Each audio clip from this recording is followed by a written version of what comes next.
How to register for A2P for GoHighLevel. Hey everyone, welcome back to my YouTube channel. In this video, I'll show you step by step how to do so. But first, if you want to get a 30-day free trial for GoHighLevel instead of the default 14 and also some more bonuses, you can just click on the description down below and follow along the video. So let's just go and get back to the video. So the first thing that you will need to do is make sure that the forms that you have, the sign up forms, are compliant. So I'm just going to show you how to set up a form real quick and make it compliant. So you can just go to your sub account, go to sites, go to forms from the top right corner and click on create form. So once you start creating the form, you may find this box right here, which says by checking this box, I consent to receive non-marketing text messages from your business name about, the case from the campaign, and then messages, frequency varies, message and data rates may apply, and so on.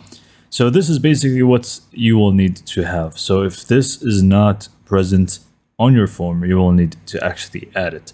So in order to actually add it yourself manually, in case you don't actually find it, you simply just want to find the checkbox option and paste in a similar text to what was actually in there. So checkbox, drag and drop like so. And I'm just going to have one option like that.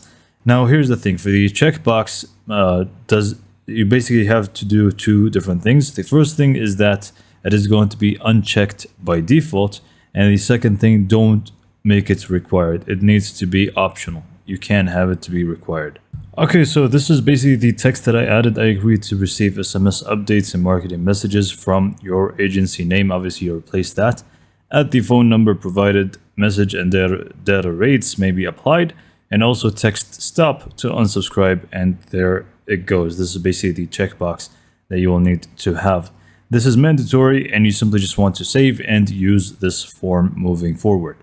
Next up, simply to actually register, you just want to go to the same sub account, click on settings, go to phone system and trust center at the top. Scroll down a little bit, you should be able to find A2P, click on start registration and fill out the form and click on continue. And that's pretty much all you need to do. So that is pretty much it for this video. Hopefully you found it to be informative and helpful, and for more information, subscribe to my YouTube channel, and thank you for watching.